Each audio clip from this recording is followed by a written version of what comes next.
tardes, compañeros. El tema que hoy les voy a hablar es sobre el plebiscito y el referendo.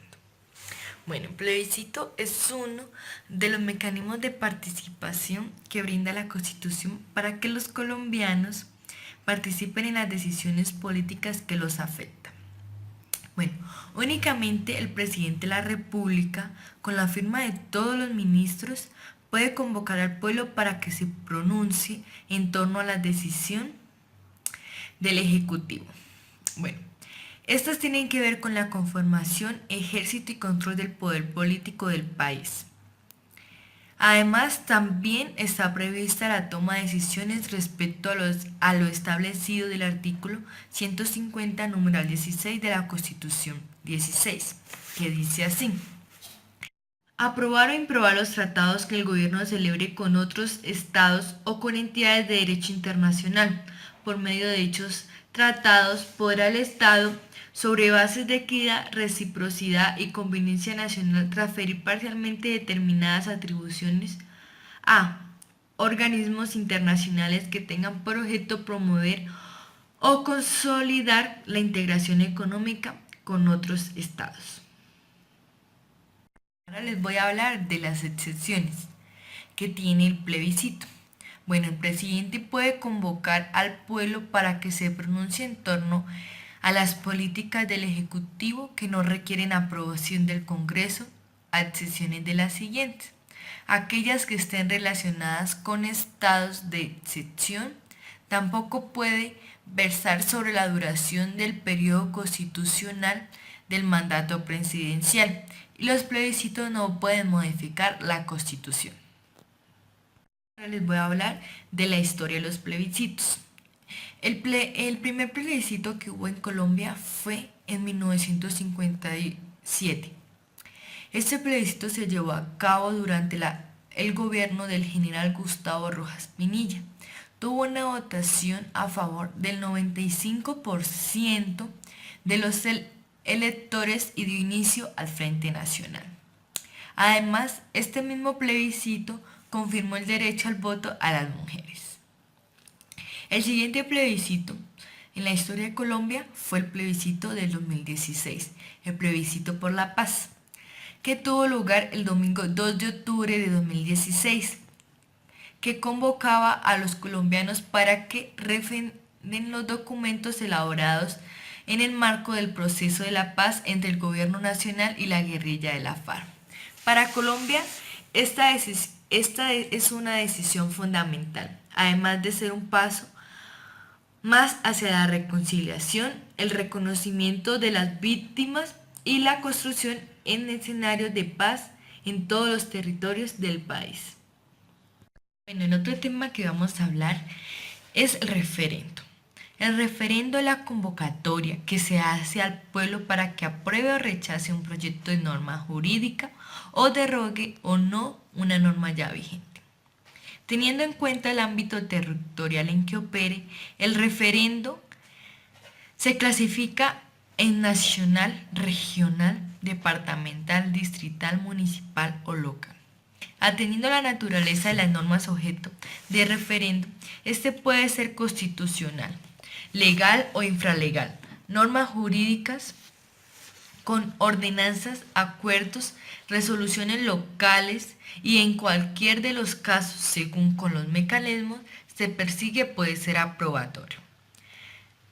Cuando se quiere que un proyecto normativo se consolide como una norma jurídica o derogatoria, cuando ya una norma ya es vigente, se pone en consideración de la ciudadanía, quien decide si la deroga o no. También es importante señalar que están excluidos del referendo derogatorio las leyes aprobatorias de tratados internacionales, la ley del presupuesto y las leyes referentes a materias fiscales o tributarias. Clases de referendo. La primera que voy a hablar es de referendo derogatorio. Bueno, en este existen dos formas de referendo derogatorio. La primera, en que consiste en el sometimiento a la decisión del pueblo sobre la derogación total o parcial de un acto legislativo. una ley, una ordenanza, un acuerdo o de una resolución local, y la segunda, que consiste en el sometimiento a decisiones del pueblo sobre la derogatoria de una reforma constitucional aprobada por el Congreso, relacionada con los derechos fundamentales y sus garantías, acción tutela, con los procedimientos de participación popular o con el Congreso. Otra clase es el referendo aprobatorio. Al igual que la anterior, existen dos formas de referendo aprobatorio. La primera, que consiste en el sometimiento a la decisión del pueblo sobre la aprobación o rechazo, total o parcial, de un acto legislativo, una ley, una ordenanza, un acuerdo, de una resolución local. Y la segunda, el cual se prevé como mecanismo para convertir una región en entidad territorial, decisión adoptada por el Congreso, lo cual deberá someterse al referendo de los ciudadanos de los departamentos interesados. Bueno, el referendo aprobatorio, en el caso de aprobación de reforma constitucional, ha sido llamado por la doctrina como referendo constitucional. El siguiente tema que vamos a hablar es sobre las diferencias, plebiscito y referendo. Bueno, plebiscito: resolución tomada por todo un pueblo a pluralidad de votos.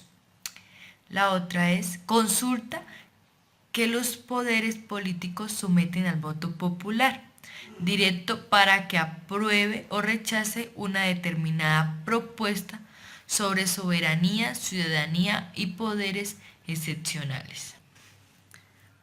El referendo: procedimiento jurídico por el cual se somete al voto popular leyes o actos administrativos cuya ratificación por el pueblo se propone. La segunda es el despacho, en que un agente diplomático pide a su gobierno nuevas instrucciones sobre algún punto importante. No diferencias entre el referendo y otros mecanismos de participación ciudadana. El referendo como mecanismo de participación en ocasiones se confunde con otros mecanismos de similar entidad, como el plebiscito y la consulta popular. Se pasa a desarrollar las diferencias entre el mecanismo en estudios y los mencionados. Los tres mecanismos se constituyen esencialmente a la consulta al pueblo, diferenciándose en que el referendo, la consulta, circunscribe al pronunciamiento sobre una norma. El plebiscito, la misma se realiza sobre las políticas del Ejecutivo que no requieren aprobación del Congreso, y el tercero constituye en un pronunciamiento sobre una decisión de trascendencia nacional.